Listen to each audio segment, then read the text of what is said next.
Good evening, everyone. It's my pleasure to introduce our speaker for tonight, Ken Strauss. Now, most of us know Ken to one degree or another, but there might be something new in this. Ken's business career was in information technology.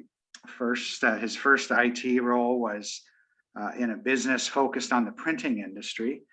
And then he later moved on to Ontario Hydro. From Hydro, he retired in 2003. And this is where it gets really interesting, because at that point, he started mentoring students, working in robotics competitions. He has worked with the Tetra Society, which is an international organization that deals with building equipment and prosthesis for people with physical disabilities. As we all know him, of course, he is a historical society member. He's the editor of our newspaper, and he's our very own paparazzi. So at many meetings, at our in-person meetings, you'll often see him, if not always, with a camera around his neck. So, lastly, he's also just to add a little bit of spice to his life, he's also a founding member and very active with the Cobourg Taxpayers Association, helping to ensure responsible local government. So with that, I would like to pass this over to the inimitable Ken Strauss. Okay, thank you, George. So that everybody can get more real estate, you want to stop your video or?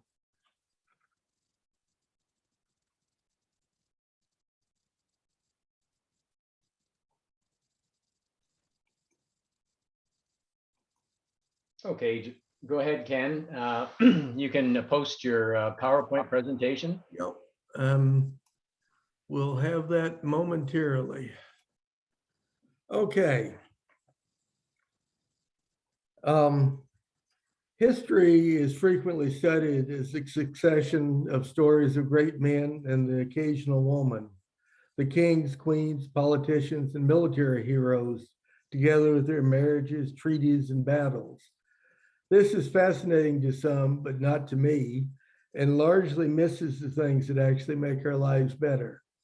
A stove that might burn wood more efficiently, a fishing lure that's more appealing to fish, a better chair headrest, an improved cattle guard, and an almost endless list of other inventions.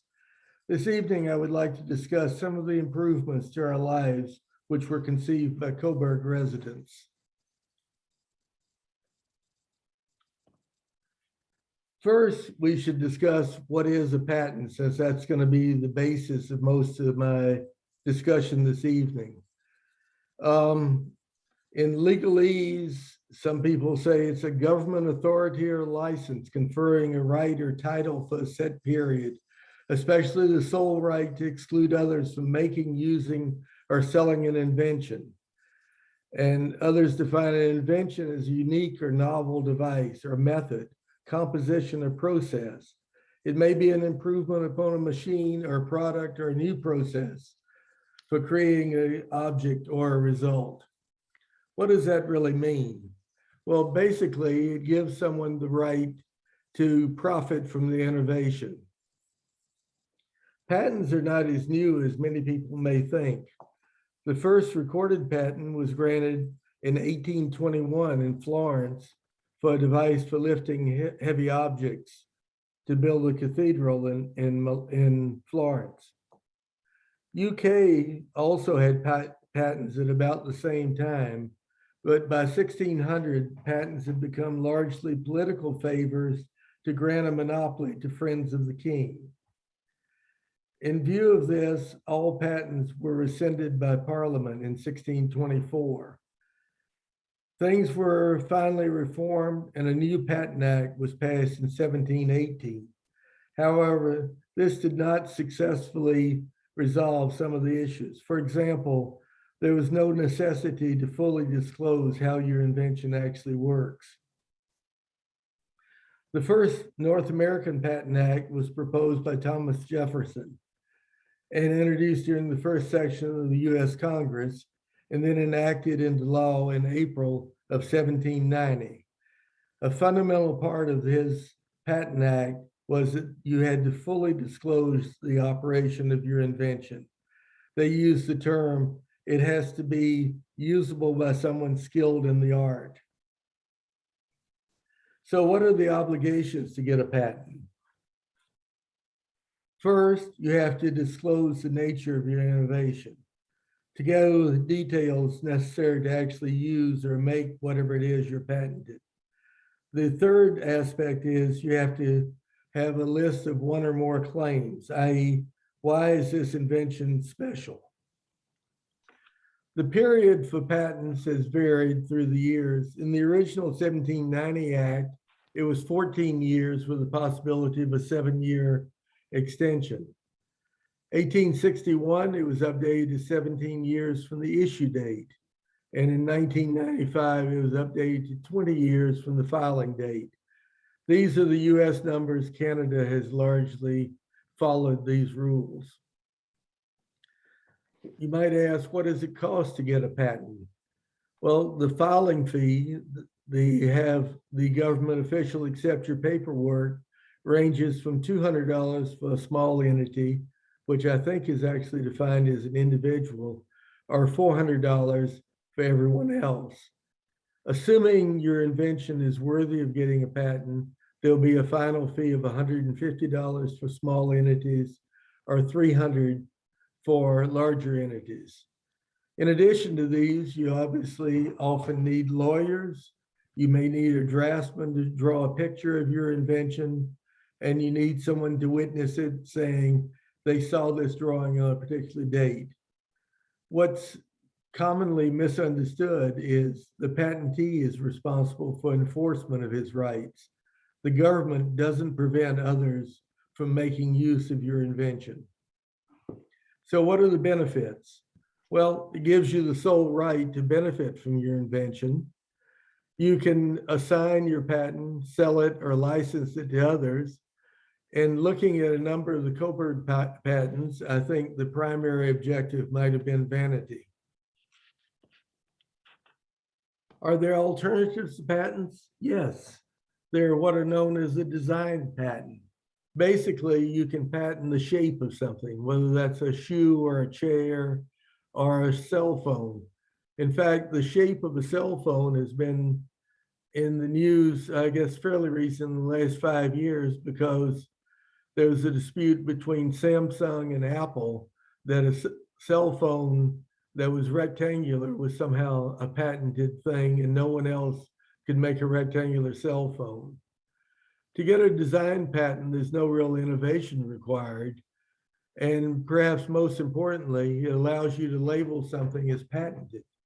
Most people don't know the difference, although if the patent number is included, a design patent will have a number preceded by a D, while a normal patent will have no D in the front. Another option is copyright. This is intended for protection of the original works of authors, a poem, a play, or perhaps a musical score. These have some other important advantages in they, instead of being good for only 20 years after granting the patent, are granted for 70 years after the death of the author or the last author if it's a collaborative work. Also important is there's no fee required. The final option that's often used is a trade secret.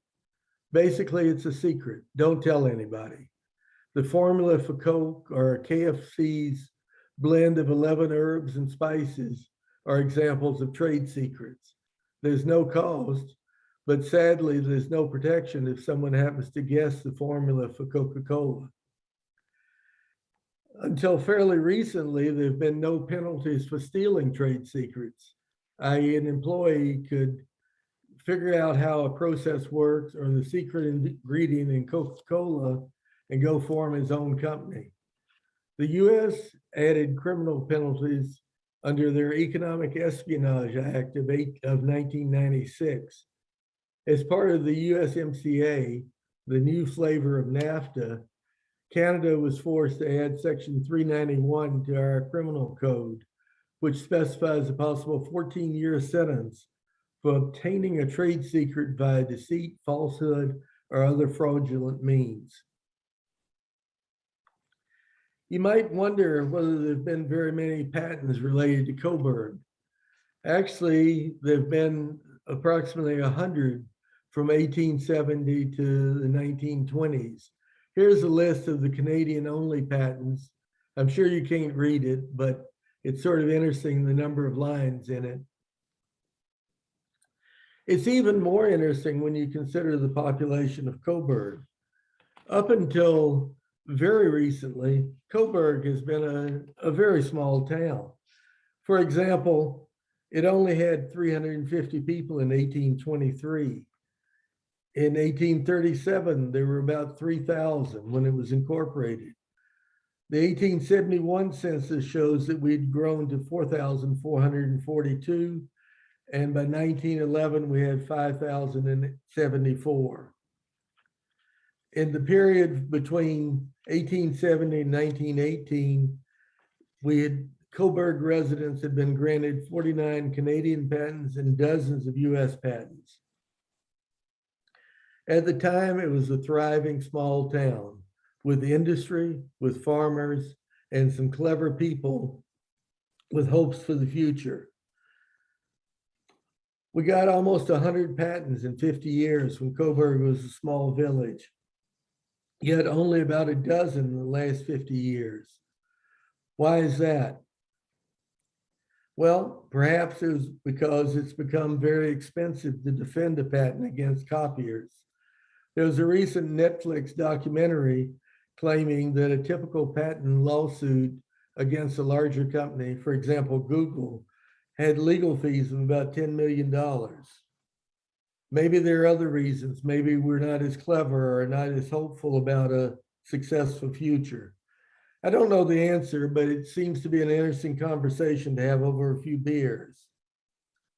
As you might expect for a farming community with industry, there were patents for farm-related and industry-related things. For example, a horse collar, grain dryers, and improvements for wood carting, etc. We only have time for a few of these tonight, and I've selected them into 4 categories. One is inventions by successful inventors. Curiously, most of these successful inventors didn't become successful due to their patents. The other category I have is dabblers and dreamers. These are people who had delusions or hopes of being successful and invented new and improved things. The third category is industrialists. Good examples of these are the Cooley Machine and Arms Works and Curtis Products. And finally, I'd like to mention one weird patent granted to William Touay.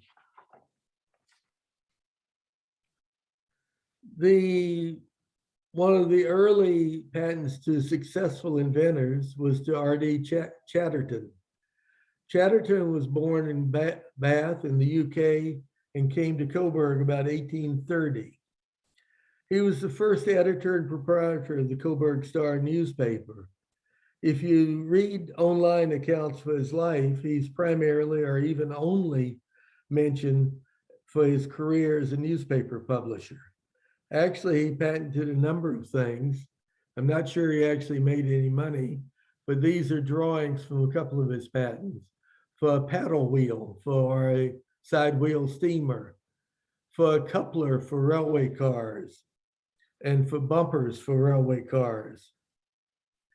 Towards the end of his life, he sold the Cobourg Star newspaper to Henry Rutten, who we'll see in just a second. Mr. Rutten was born in Adolphustown in 1792 to a family of in-power loyalist parents. In case you don't know, Adolphustown is on the Bay of Quinte, just south of Napanee. The story is told that when Sheriff Rutten, or as he later became, when he was a child, he met with an accident which turned the current of his life from one of obscurity to notoriety. The story is he went out with his brother one fine spring morning to tap for sugar making. His brother had a deliberate or an accidental act and managed to amputate two of Henry's fingers. The loss meant that he was really unsuitable for any sort of manual labor, so his father decided to send him to school instead.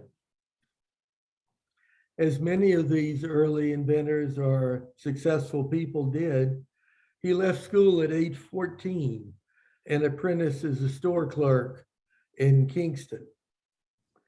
During the War of 1812, he served in the Northumberland militia and was wounded at the Battle of Lundy's Lane. In his military service, he rose to the rank of colonel, so he must have been pretty good at it. In 1815, at the age of 25, his former employer in Kingston formed a partnership with him, and he opened a general store in Grafton. From there, his life went a bit uphill. He was apparently successful at running the store. He was elected to the Legislative Assembly of Upper Canada, serving to represent Northumberland in 1820, which means he would be less than 30 years old. He became the Speaker of the House in 1837. His final career move was to become Sheriff of Newcastle District, and eventually became the sheriff of the United Counties of Northumberland and Durham when they were established in 1849. Rutten was almost as obsessed with efficient heating and ventilation systems. Amazingly, he published a textbook in 1862. The full title, I have to read it, it's sort of funny. Ventilation and Warming of Buildings, illustrated by 54 plates, exemplifying the exhaustion principle, to which is added a complete description and illustration of the ventilation of railway carriages for both winter and summer. Amazingly, his book is still in print, and you can order a copy for about $30 on Amazon as a nth level reprint. As part of his obsession with heating and cooling, he designed heating and cooling systems for railway coaches and managed to sell these to several railways in North America. Perhaps as an aside, he collaborated with Sir Sanford Fleming in the design of early Canadian postal stamps. He died in Cobourg in 1871. To my mind, one of the most interesting early business people in Cobourg who didn't make a success out of having patents was the Delaney family. They had a wide variety of interests. John Delaney and his wife Fanny came to Canada from Ireland as poor settlers in 1832. 2 years later, a son, William, was born in 1834. A brother from Ireland joined them in 1837. And by 1870, there were two half-brothers and others making at least 7, Delaney families in Cobourg. The family ran 2 successful jewelry stores, sold guns, duck decoys, and fishing tackle. And perhaps most famously, they manufactured fishing lures. William was what I would consider possibly a vanity inventor. He had a number of inventions, including a lamp post that he patented, a improved clasp for a lady's brooch, and a doorknob. As I say, apparently none of these made any money. Others of the Delaney family, his brothers and son, patented a number of things and improvements to a bicycle handlebar and a pneumatic valve for bicycle tires. This is an advert from 1870. At the top is an ad for his half-brother and brother for selling various hunting, fishing type supplies. Notice it's in a Cobourg publication. The famous part of the Delaney family was not these inventions, but was making fishing lures. These are considered very collectible today, and some are quite attractive. In fact, they're so collectible, they're worth $300–400, I'm told. I'm not a fisher person, nor do I collect fishing lures, but apparently they're exceedingly popular. They were available in both copper and nickel and perhaps other materials. I should back up. Curiously, the fishing lures, which seem to be the lifeblood of the family fortunes, in addition to running jewelry stores, were never patented as far as I can determine. The first patent to a Cobourg person in Canada, first Canadian patent for a Cobourg resident was to a Mr. Duffy in 1870. Curiously, he's not listed in the Northumberland directory, although I assume he must be a tinsmith. It seems very unlikely that he'd be worrying about stovepipes unless he were into tinsmithing. It's also interesting that there's no listing of him in the directories at the time that he was busy. This seems very strange since there's a Duffy Street in Cobourg, sort of behind the Terry Fox Public School, just south of the 401. And Father Francis Patrick Duffy was born in Cobourg and was acclaimed as the most celebrated U.S. Army chaplain in the Great War. Other than that, I don't know much about Mr. Duffy. Another slightly strange invention is by Herbert Boggs. Boggs was born in Cobourg in 1844 and died here in 1921 at the age of 76. He was an accountant by training, but was a political type. He served as an alderman. He was chairman of the license committee. He was president of the Cobourg Car Works Friendly Society. This is the sort of life insurance, health insurance scheme that was run by Crossing Motor Works. It paid for the funeral expenses and sick expenses for employees. In case you've forgotten, Crossing Car Works manufactured railway coaches and streetcars and was one of the largest employers in Cobourg at the time. He patented an improved oil lamp that its claim to fame was that it would not spill even if tilted. Again, I find no record of them having actually been produced. Another early Cobourg inventor that I found sort of interesting is J.T. Forbes. He's an interesting fellow. He was elected fence viewer in Haldeman Township in 1848. You probably have never heard of the term fence viewer. I hadn't. Anyway, a fence viewer is a town or city official who administers fence laws by inspecting new fences and settles disputes among trespass for livestock that have escaped from their enclosure. According to one thing that I was reading, the office of fence viewer is one of the oldest appointments in New England. Even stranger to me is this is part of current Ontario law as described in the Line Fences Act. I found it sort of interesting that Mr. Forbes chose to patent his invalid bed in the US rather than Canada, and he prepared very nicely done drawings and a description of how this invalid bed would be used. Again, I find no indication that his design was actually produced or that he profited from it. Edmund Bull was born in Northumberland County in 1876. His father was listed in the census as an engineer and his mother as a seamstress. Mr. Bull served in the Boer War in 1899 as part of the Cobourg Battery. Returning from war, according to the 1901 census, he lived at home at age 24 with his two children that had been born 3 years and 1 year previously. By the 1911 census, Bull was no longer living in Cobourg. Many have tried to develop steam engines without a reciprocating piston.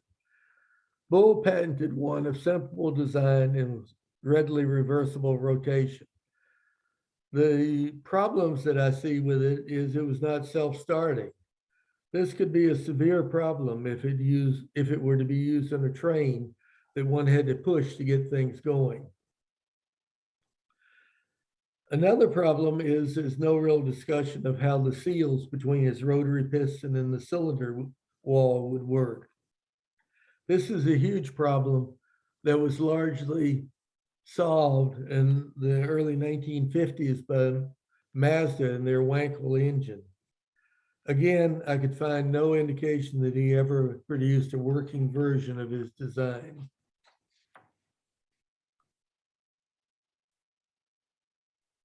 Sophie and H.W. Armstrong are rather unique in the patent record of Cobourg, being a husband and wife team. Mr. Armstrong was born in Bytown, or Ottawa as it's known now, in 1852. And like many other young men, he left school early and started to work. By age 15, he was working with Sir Sanford Fleming. He became a draftsman for the Great Western Railway. He worked with W.C. Van Horn, who was president of the CPR, which you may recall if you read Mr. Burton's Last Spike and his other books. He was instrumental in building the railway through the Crow's Nest Pass. He had a variety of jobs. He was assistant engineer for a time for the Toronto Waterworks. City slickers may not quite understand what cattle guards are all about. The basic story is cattle tend to think that the grass is greener in the next field. So you need a way to have a road that cars or wagons can go over, but cows cannot. What they invented is a special cattle guards, particularly adapted for blocking cattle crossing railway tracks.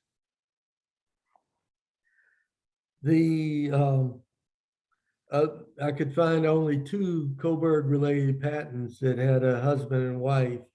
The other was for a storage unit, which seems to be sort of a little more domestic than a cattle guard.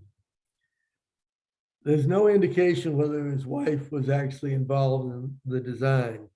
Perhaps it was a legal ploy to mean that she was a part inventor so they would not be owned by the CPR for which he worked at the time.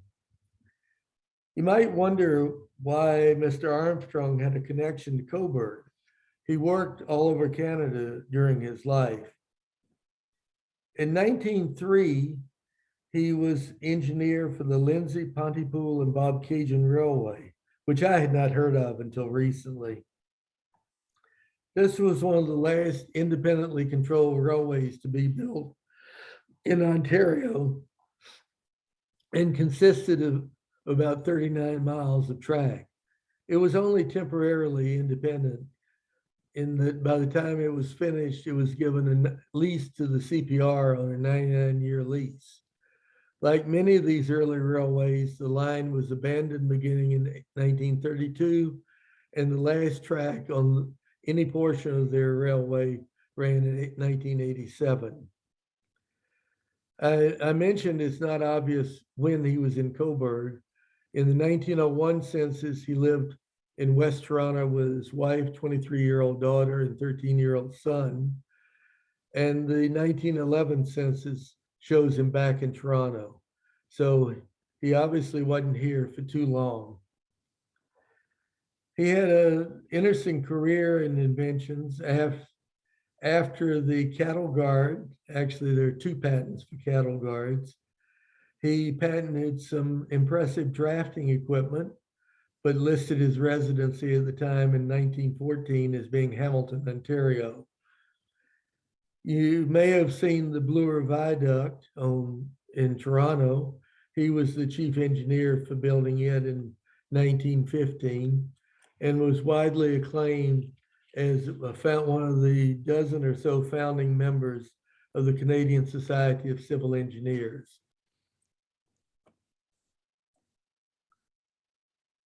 In a second, I have slides out of sequence. Clever. Along with Cross and Coachworks, Cooley Arms were among the largest manufacturers in Cobourg. Cooley began his business in Toronto at the corner of Queen and Spadina around 1910. War broke out a few years later, and he made a significant income producing folding peep sights for the headed Ross rifle. This was the gun that was used at the time by the Canadian Expeditionary Force for its first foray in France. Failures of the Ross rifle are credited with causing the deaths of a number of Canadian soldiers.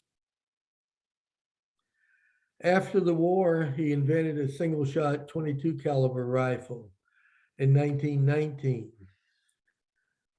He billed it as patent pending, although there's no record of there being a patent ever filed. I should perhaps back up a second. He had a number of inventions before he came to Cobourg and started building rifles. One of the ones I found most interesting is a life buoy that's portable and is self-inflating using a carbon dioxide cylinder.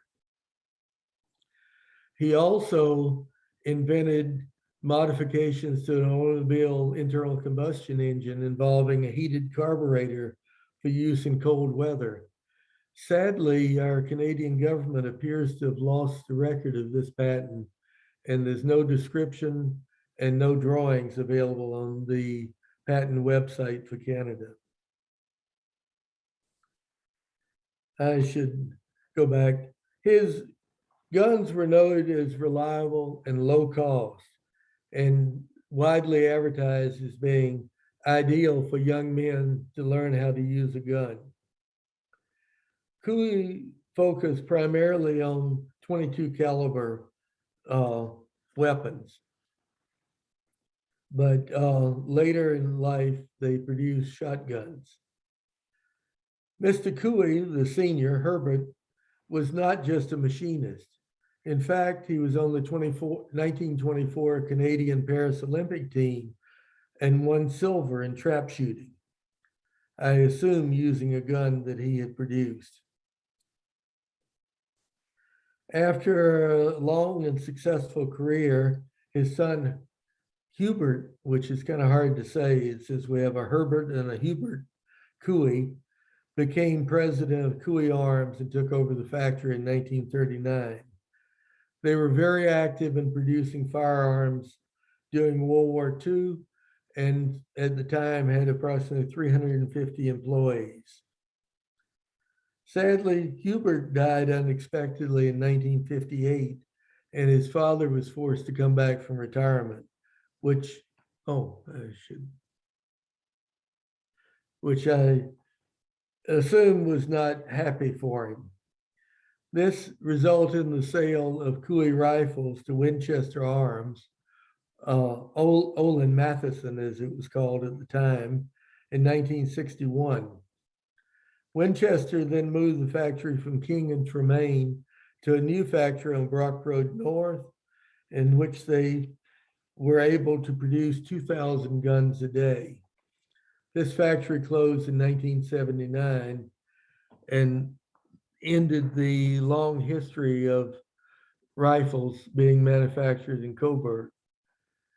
Huge numbers of weapons were produced through the years. Over many years, they produced over 100,000 a year. They seemed to change the models almost every year. And in fact, over the 60 odd years that they were in operation, they are recorded to have had 67 different models and produced 6 million rifles, including 1.9 million of their single-shot shotguns alone. The factory is reported to have used 1 million pounds of steel a year and 400,000 board feet of walnut each year for rifle stocks. As I mentioned earlier, Cooley patented several things prior to forming his rifle works, but never did while the rifle works was in operation, which seems very strange to me. As you would expect, his workers patented various things. Here's two of his patents related to an improved trigger mechanism and a locking mechanism for the breech.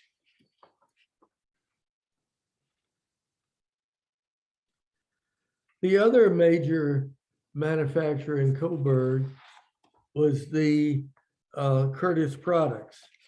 Curtis Products was founded by Otto James Curtis in 1945. You may have guessed this was the grandfather of Randy Curtis, who ran for deputy mayor in our last municipal election. At his death in 1972, Otto, the senior, was hailed as the leading Cobourg businessman of his generation, although based on some comments on Facebook, he was not necessarily popular among his employees. The factory was built early on at 495 Ball Street and had approximately 150 employees. The building still exists, but they no longer make chairs or other office products there. It's now owned by NJ Converters, which makes a very strange product that I had never thought of. They make corrugated cardboard boards to put under bakery products, and they have a variety in both single and double wall. Supposedly these are perfect for both retail and in-store bakeries. Curtis Sr. sold his firm in 1960 to Steelcase Canada. Steelcase then sold their Curtis Products operations to Office Specialty in 1993 and moved production of a few products to Holland Landing. There, they remained in operation until 1996. Curtis Products obtained a number of patents, including an improved design for a backrest for a secretarial chair that supposedly meant that there were no visible nails or screws or anything else to catch on the head. They also, as I mentioned earlier, obtained design patents on a number of their products. Here's some pictures of some of their designs. Okay. My final person and type of patent is the weird. This is related to Bill 2A. I don't know if you can read the patent data or not. It's hopefully large enough to see. It's based on the idea of some research that low-level radioactive irradiation of people results in health effects. Apparently, there have been a number of studies, one in the UK among nuclear workers and one among airline pilots who received gamma radiation from the heavens. Anyway, his concept was that instead of trying to dispose of low-level nuclear waste as we have in Port Hope, is that you should make use of it. You should make cigarette papers and incorporate the low-level waste in the cigarette paper, and then everyone smoking would get a measured dose of radiation. This would eliminate the need for storing low-level waste and would solve the problem of uranium mine tailings. Not sure if this is true or not, but he did get an actual honest-to-God Canadian patent. Bill was quite the character and was sort of a traditional grumpy old man. I guess I'm reminded of myself. He was known to his grandkids as teeth out, presumably because he disliked dentures. He wrote numerous letters to the editor and had them published. He worried about things like a train derailment beside the Ruth Clark Senior Center in Port Hope.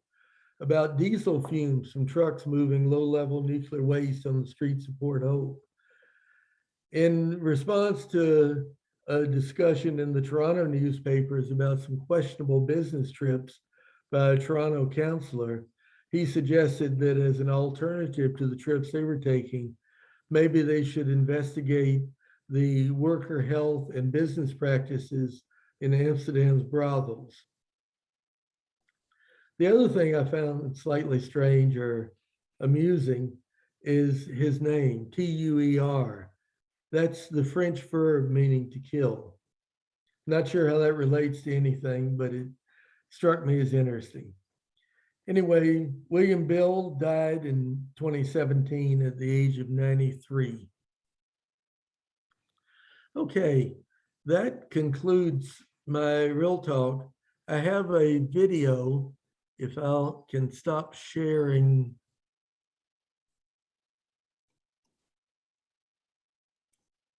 The screen.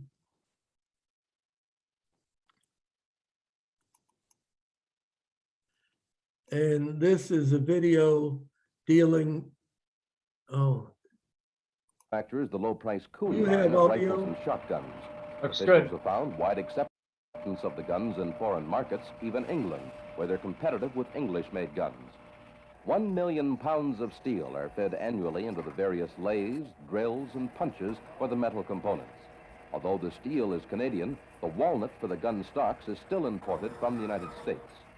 400,000 board feet of walnut are imported each year, but it is becoming scarce. From rough cuts, the stocks are mounted in machines which follow a master pattern and mass cuts as many as 24 stocks at a time. The plant, which employs 250 people, turns out close to 100,000 guns a year, a large percentage going to foreign countries. The scarcity of walnut is contributing to higher costs, but so far the gun manufacturers have been unable to educate sportsmen in the advantages of other hardwoods. However, Winchester is expecting a 25% increase in sales this year, with a dollar volume around $3.5 million. Test firings are conducted on all barrels before they leave the plant, each of the 3 testers firing 2,000 rounds of ammunition a day.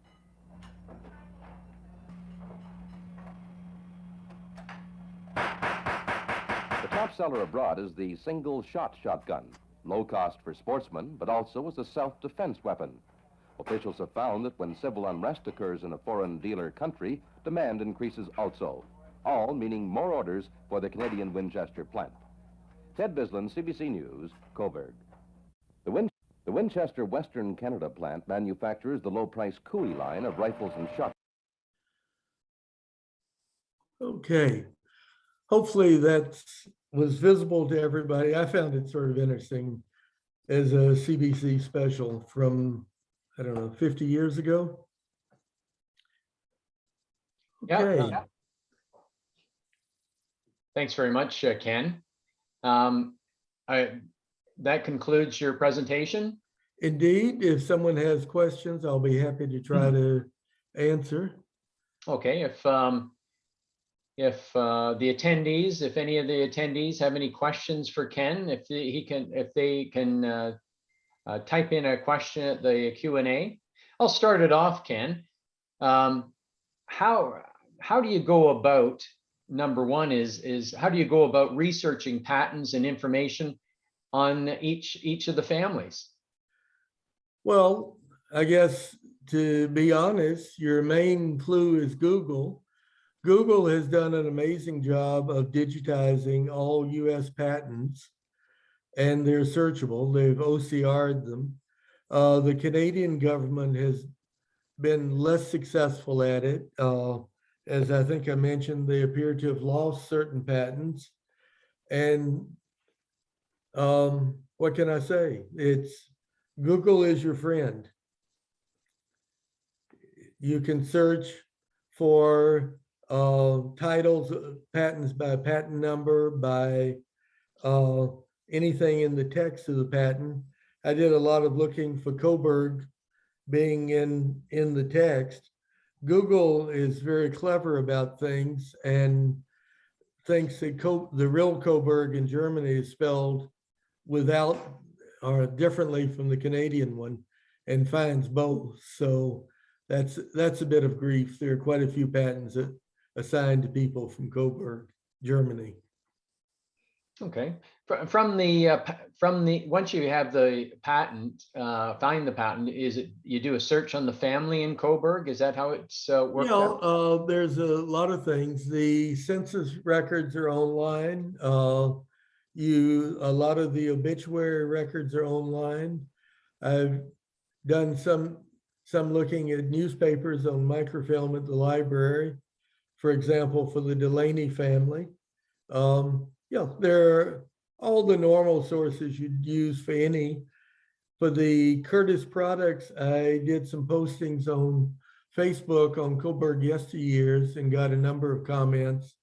I guess my slightly rude comment that some people were not enamored with the founder, but got a lot of good information from those people. Okay. Well, thanks very much, Ken. I have a question here. Was the video Cooey in Cobourg? Yes. Is that the one on Tremaine? The one on Tremaine, as far as I know. If you look at the sign out in front, it looks very much like other pictures of the sign on Tremaine back, whatever, 50 years ago, before it became the Cobourg Star building. Okay.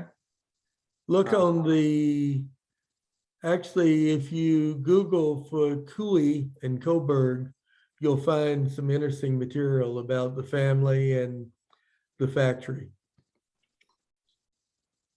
Okay. Do you have, you yourself, Ken, do you have any patents yourself? Nope. I know you're a machinist, and I don't know what you'd call yourself, a machinist as a hobby. As a hobby, certainly. No, as I mentioned, one thing, it's exceedingly expensive to defend a patent. So unless it's something super valuable like Google Earth, which is the topic of the recent Netflix documentary that I alluded to, it's probably not worth bothering. Okay. Any idea if there are any patents from Cobourg in the last 20 years or so? Yeah, there are a number of them that are at least Cobourg related. There's some patents related to I forget the name of the firm. They make conveyor belts. There is a company in Cobourg that makes plastic material that I found, well, two materials that are incidentally mentioned in patents. They're not assigned to someone from Cobourg, but they use products from Cobourg. One is using a plastic material for molding coffin lids, which I thought was a little strange. And another one is a technique for building, I forget the exact details, but attaching insulation to a concrete building wall using some products that are actually made in Cobourg still. Yeah, there are a number of patents. If anybody actually is interested, I have a spreadsheet of something over 100 of them. Okay. Over the past 50 years, are there fewer patents issued in Canada? And so it would not be unusual for the number of patents issued in Cobourg to be less also? No, there are vastly more. I forget the current, well, you notice the 2A patent is just a second, let me.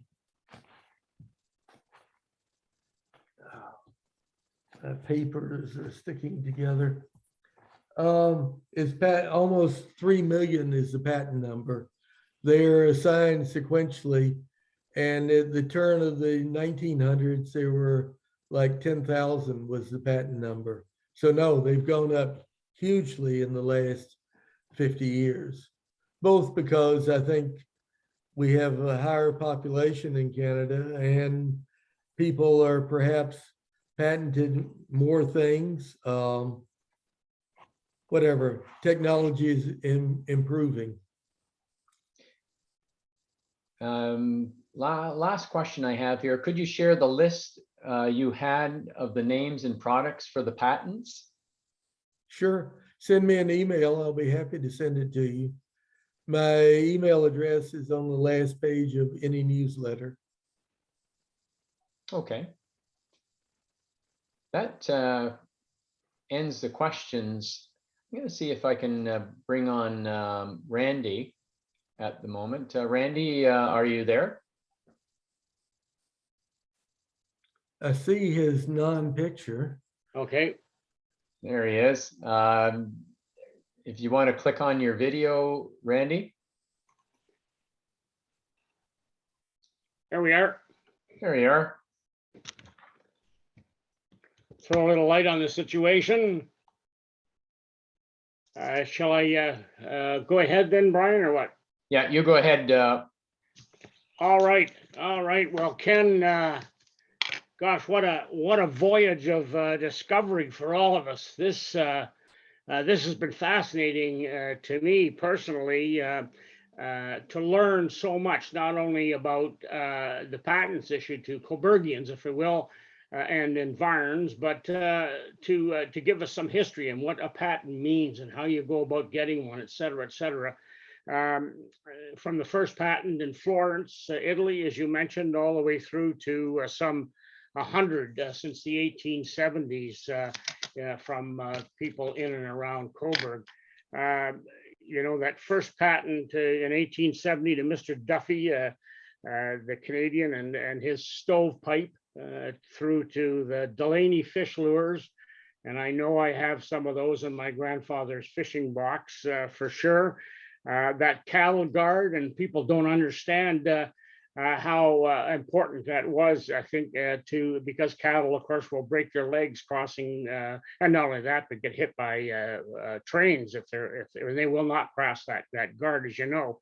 Of course, the famous Cooley 22, which and I'm sure other listeners tonight used, certainly through the 50s and 60s at the fishing game club that I used to go and shoot at for my Dominion marksman pins. I used a Cooley all the time, right through to the weird one, the famous Bill to Kill 2A, and his weird idea for nuclear waste. So what a great synopsis, and how engaging it was, I think, for all of us. Ken, your efforts are plain to see, certainly, and that you've done a lot of research and gone to various places for that, and you've melded it all together so great, and truly a pleasure for all of us to listen to and to hear. And thank you for spreading your knowledge to us tonight. And on behalf of the Historical Society, our thanks go out to you most sincerely.